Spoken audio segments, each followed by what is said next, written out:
Est-ce que tu connais l'histoire qui est au cœur de la vie spirituelle du peuple d'Israël? Est-ce que tu connais cette histoire qui est l'histoire qui tient le plus cher au cœur du peuple d'Israël et l'histoire qui va l'accompagner et qui va faire toute la spiritualité du peuple d'Israël? C'est l'histoire de l'Exode. C'est l'histoire qu'on raconte année après année. C'est l'histoire que chaque personne dans le peuple d'Israël apprend à raconter. Non pas comme si c'était une histoire passée, une histoire des ancêtres, mais comme si c'était l'histoire qui nous arrivait maintenant. C'est pas nos ancêtres qui sont sortis d'Égypte. C'est toi et moi qui avons été délivrés d'Égypte par Dieu. L'histoire de l'Exode, c'est l'histoire de Dieu qui vient chercher son peuple, qui entend les cris de souffrance de son peuple qui est en esclavage en Égypte. C'est l'histoire de Dieu qui vient chercher son peuple hors d'Égypte, hors de la maison de l'esclavage, pour le prendre, lui faire traverser la mer Rouge à pied sec, pour arriver vers un pays promis. C'est l'histoire d'un Dieu qui va prendre son peuple dans un pèlerinage vers la liberté. Et c'est pas un hasard. C'est pas un hasard si, quand Jésus choisit une date pour revenir à Jérusalem, quand Jésus choisit de livrer sa vie entre les mains de ses ennemis, c'est pas un hasard si cette date-là coïncide avec la fête de la Pâque, où on se rappelle comment Dieu a délivré le peuple d'Égypte. Ce n'est pas un hasard. Parce que Jésus comprend sa vie, comprend sa mission comme l'accomplissement de l'Exode, comme l'accomplissement de cette histoire de délivrance. Donc ce que je te propose de faire aujourd'hui, c'est qu'on regarde un texte dans le Nouveau Testament qui fait le lien entre l'histoire de Jésus et l'histoire de l'Exode. Donc, ce texte, il se trouve dans le livre, l'évangile de Luc. Tu peux voir ça dans l'évangile de Luc au chapitre 9. Je te fais la lecture. Luc 9, verset 28. Or, environ 8 jours après ces paroles, Jésus prit avec lui Pierre, Jean et Jacques, et monta sur la montagne pour prier. Pendant qu'il priait, l'aspect de son visage changea, et son vêtement devint d'une blancheur éclatante. Et voici que 2 hommes s'entretenaient avec lui. C'étaient Moïse et Élie. Apparu en gloire, il parlait de son départ qui allait s'accomplir à Jérusalem. Pierre et ses compagnons étaient écrasés de sommeil. Mais, s'étant réveillés, ils virent la gloire de Jésus et les 2 hommes qui se tenaient avec lui. Or, comme ceux-ci se séparaient de Jésus, Pierre lui dit, « Maître, il est bon que nous soyons ici. Dressons 3 tentes, une pour toi, une pour Moïse, une pour Élie. » Il ne savait pas ce qu'il disait. Comme il parlait ainsi, survint une nuée qui les recouvrait. La crainte les saisit au moment où ils y pénétraient. Et il y eut une voix venant de la nuée. Elle disait, « Celui-ci est mon fils, celui que j'ai élu. Écoutez-le. » Au moment où la voix retentit, il n'y eut plus que Jésus seul. Les disciples gardèrent le silence. Ils ne racontèrent à personne, en ce temps-là, rien de ce qu'ils avaient vu. Ici, on a un passage qui est assez étrange. C'est un passage intrigant. On a Jésus qui prend ses disciples pour aller prier sur une montagne. Et on pourrait passer pas mal d'heures à essayer de décortiquer comment ce texte fonctionne, mais je te propose de regarder juste quelques éléments. Les éléments qui vont nous montrer comment Jésus comprend sa mission en lien avec l'Exode. Le premier élément que tu peux voir, c'est qu'ils sont sur une montagne. Tu sais, dans la Bible, les montagnes, c'est pas anodin. Hein. Quand quelqu'un monte sur une montagne, c'est pas parce qu'il fait de la rando ou parce qu'il veut balader ou faire du sport. Non, si Jésus prend ses disciples sur la montagne, ça sonne, ça sonne familier. On connaît cette histoire. Parce qu'en fait, la montagne, c'est le lieu de la rencontre avec Dieu. Et dans l'histoire de l'Exode, quand Dieu sort le peuple d'Égypte et que le peuple se retrouve dans le désert, il y a le point crucial, le cœur du récit se trouve au pied d'une montagne. C'est la montagne où Dieu rencontre son peuple. En plus de ça, si tu regardes dans le texte, on continue et on voit Moïse qui apparaît. Or, Moïse, qui c'est Moïse? Moïse, c'est le leader que Dieu utilise pour tirer le peuple de l'esclavage. Après Moïse, on voit un autre personnage qui débarque, c'est Élie.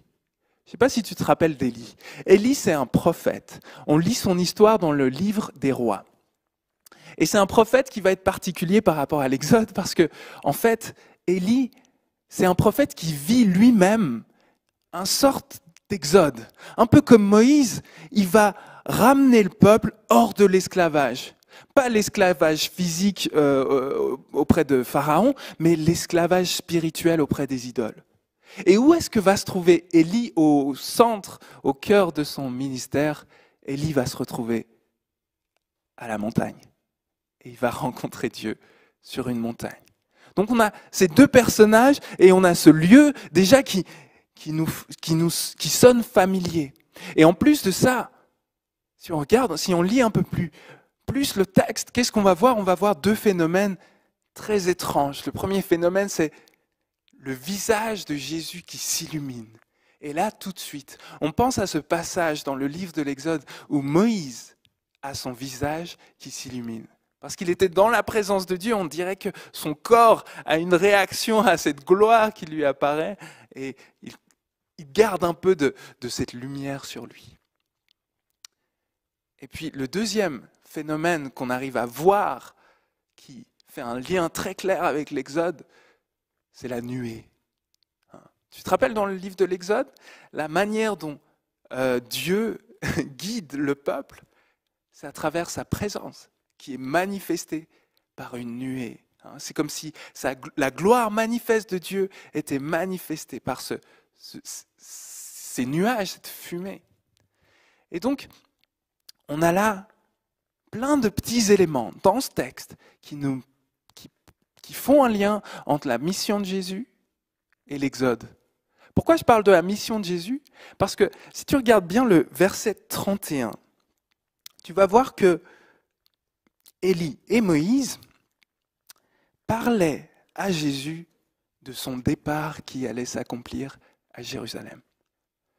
En français, il n'y a rien d'anormal dans cette phrase.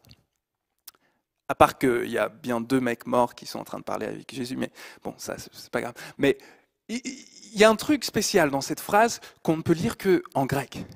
C'est que quand on dit son départ dans la traduction française, dans le texte grec, c'est écrit exodos, son exode. En fait, Élie et Moïse sont en train de parler avec Jésus de son exode qui va se passer à Jérusalem.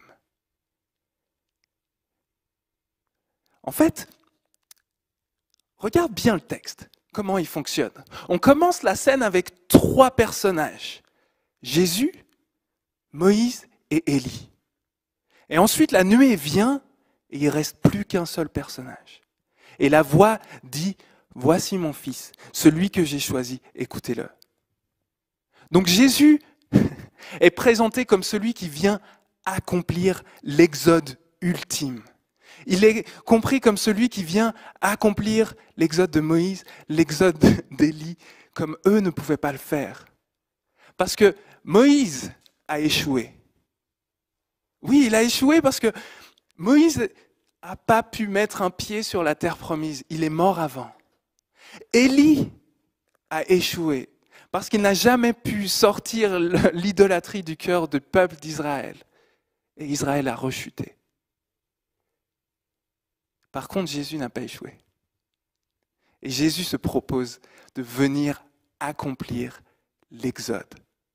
Il va accomplir ce que Moïse et Élie ne pouvaient pas accomplir. Et là, on est à un moment assez particulier du récit parce que on a Pierre qui dit une bêtise comme d'hab. Il dit « Restons là, on est bien là ». Et moi, ça me fait toujours rire parce que j'ai l'impression que le narrateur, il est un peu en train de se moquer d'un des mecs les plus importants de l'Église des premiers siècles. Il comprenait pas ce qu'il était en train de dire. Mais ce qui est intéressant, c'est que les disciples commencent à avoir peur. Quand ils voient la nuée, ils commencent à flipper.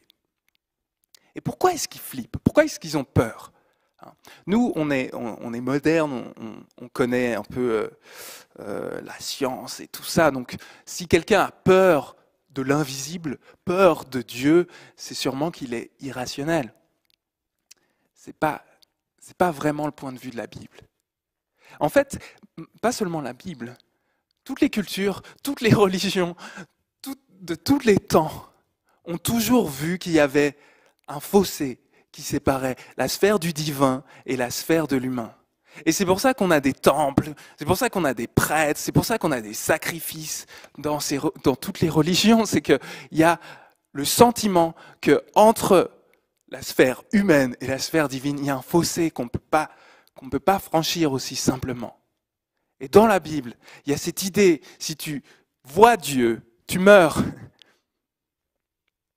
Mais je crois que même nous, on est capable de comprendre cette idée, ce principe. Même si on est super moderne et super occidentaux, on est capable de comprendre cette idée. Parce que quand toi, tu reçois, tu as une expérience, l'expérience de Dieu. Quand tu commences à chercher Dieu, tu vas très vite voir que tu n'es pas capable, qu'il y a un truc qui cloche, que tu n'es pas adéquat, qu'il y a une barrière qui te sépare du divin. Donc les disciples sont là et ils voient la révélation de Dieu qui arrive, la manifestation de la présence de Dieu, et ils ont peur.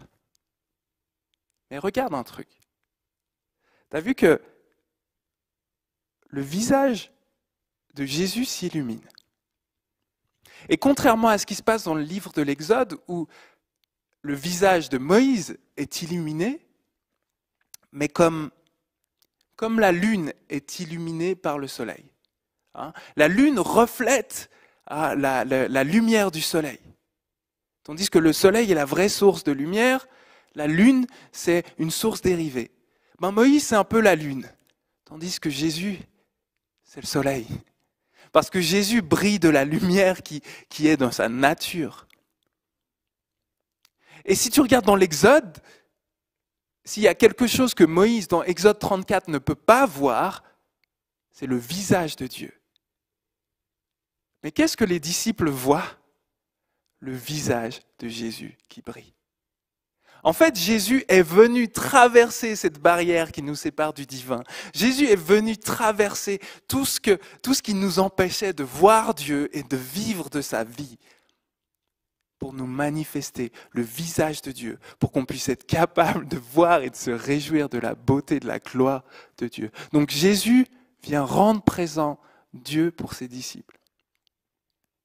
Donc on a un passage qui est assez incroyable. On est d'accord, pour tous les geeks de la Bible, vous serez contents de voir ce passage et de pouvoir voir tous les liens qu'il y a avec l'Exode. Mais pour les autres, vous allez me poser la question, mais ça change quoi, ça, dans ma vie?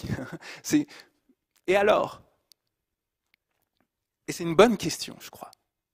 C'est une bonne question.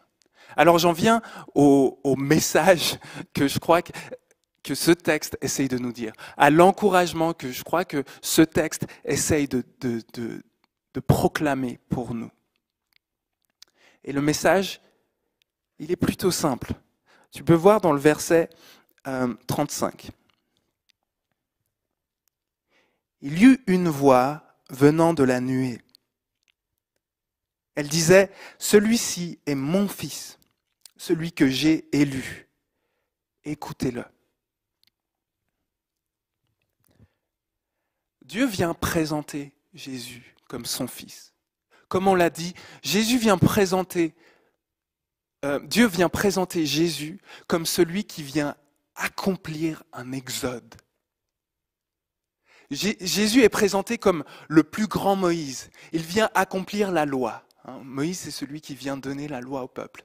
Mais il est aussi présenté comme le plus grand Élie, parce que c'est celui qui vient accomplir les prophètes. Donc Jésus devient notre loi, notre prophète, il est notre exode. Et la morale de l'histoire, c'est écoutez-le. Écoutez-le. Non pas que il s'agisse juste d'écouter, de se dire « Ah oui, c'est bien comme il parle, j'aime bien ». Non, écoutez-le, ça veut dire mettez-vous à son école, devenez ses disciples, mettez en pratique ses paroles, devenez des apprentis de Jésus. Devenez des apprentis de Jésus. Et ça, en fait, je crois que c'est l'encouragement de ce passage. C'est Jésus est venu pour accomplir l'exode. Il est venu pour prendre l'humanité et la sortir de son esclavage. Pour prendre l'humanité, la sortir de son esclavage, pour l'amener vers la liberté, vers la joie, vers la guérison, vers la plénitude, vers la transformation.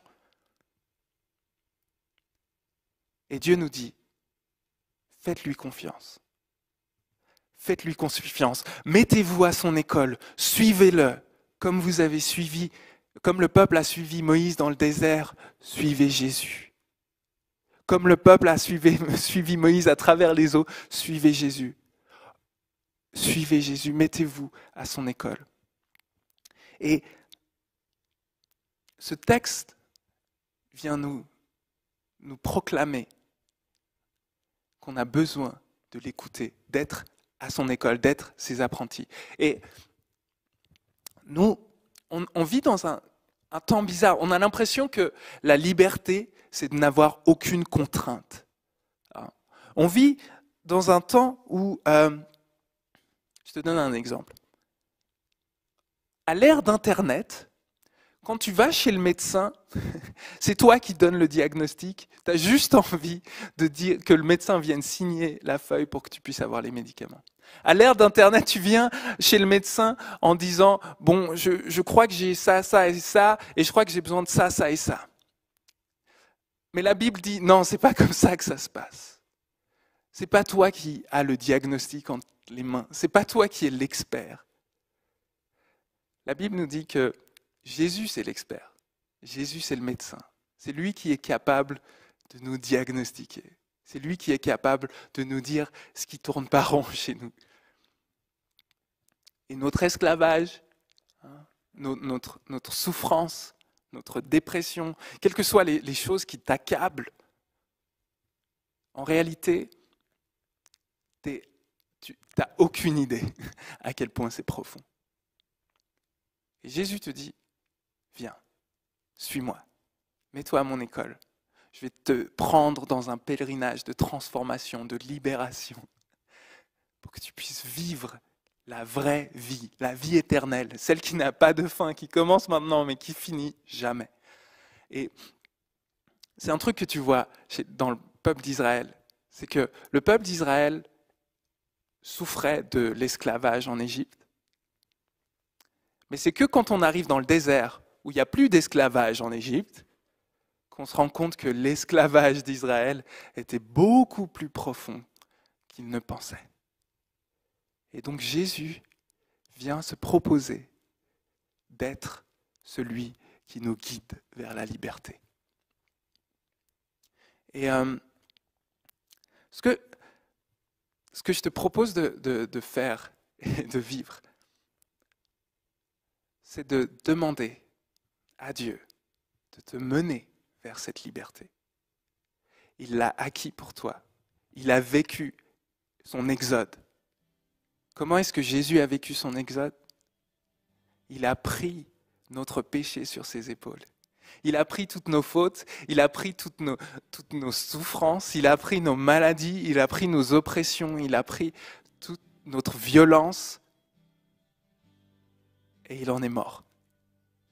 Et le troisième jour, il est ressuscité pour pouvoir t'amener, toi et moi, nous amener à la vie éternelle, pour toujours, dans la liberté.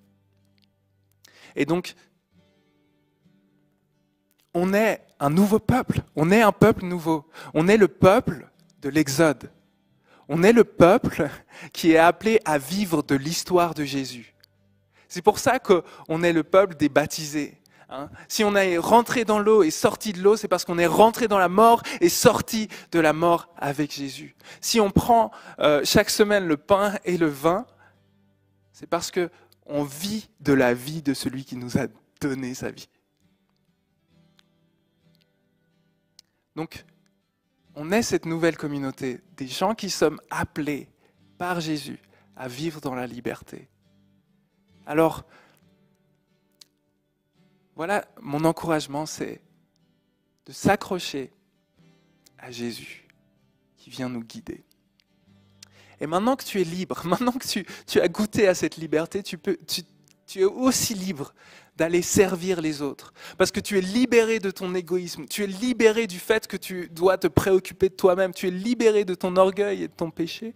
Tu peux aller au service des autres. Et maintenant, en tant que communauté, j'aimerais qu'on se pose la question, mais comment est-ce que Dieu m'appelle à servir les autres? Peut-être que c'est ta famille, peut-être que c'est tes voisins, peut-être que c'est ta ville, mais comment est-ce que Dieu t'appelle à être au service des autres pour que eux aussi puissent goûter à la liberté de l'Évangile? Donc je veux finir comme ça, avec 2 questions. Ma première question, elle est assez simple, c'est est-ce que tu as identifié ta vie à sa vie? Est-ce que tu as déjà choisi de mettre ta confiance en Jésus? Est-ce que tu as déjà choisi de faire de son histoire, sa mort et sa résurrection, ton histoire, ta mort et ta résurrection? Si ce n'est pas le cas, je t'invite à faire cette simple prière.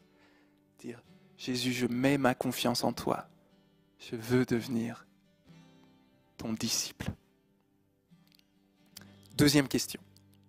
La deuxième question, c'est, ok, si tu as vécu, expérimenté cette liberté, ou si tu es encore dans ce pèlerinage vers la liberté, parce qu'on est tous en chemin, est-ce que Dieu ne t'appelle pas à servir quelqu'un, servir des gens dans ton entourage? Pose cette question, Seigneur. Seigneur, vers qui est-ce que tu m'appelles? Comment est-ce que je peux servir? Et sur ces 2 questions, je veux te laisser les méditer pendant ce chant de louange qui va passer. Tu peux les amener vers Dieu. Tu peux poser à Dieu la question, les questions que tu as. Comment tu vas le suivre? Comment tu vas servir les gens autour de toi? Comment tu vas expérimenter la liberté qu'il te propose, qu'il t'offre en Jésus-Christ? Et je te propose de juste méditer ces questions, de prier avec Dieu, de profiter de ce temps de louange. Il n'y aura pas les paroles, c'est juste pour que tu puisses être dans la présence de Dieu. Et moi, je vais faire une petite prière pour nous, pour qu'on puisse vivre de la liberté de Jésus. Seigneur Dieu, merci pour le don infini de la vie de ton Fils, pour que nous, on puisse vivre. Je te prie, Seigneur, par ton esprit, viens maintenant et interviens dans chacune de nos vies, pour qu'on puisse expérimenter, goûter à cette liberté et entraîner à notre tour les autres dans la liberté. Aide-nous, Seigneur, à servir comme toi tu as servi. Au nom du Père et du Fils et du Saint-Esprit. Amen.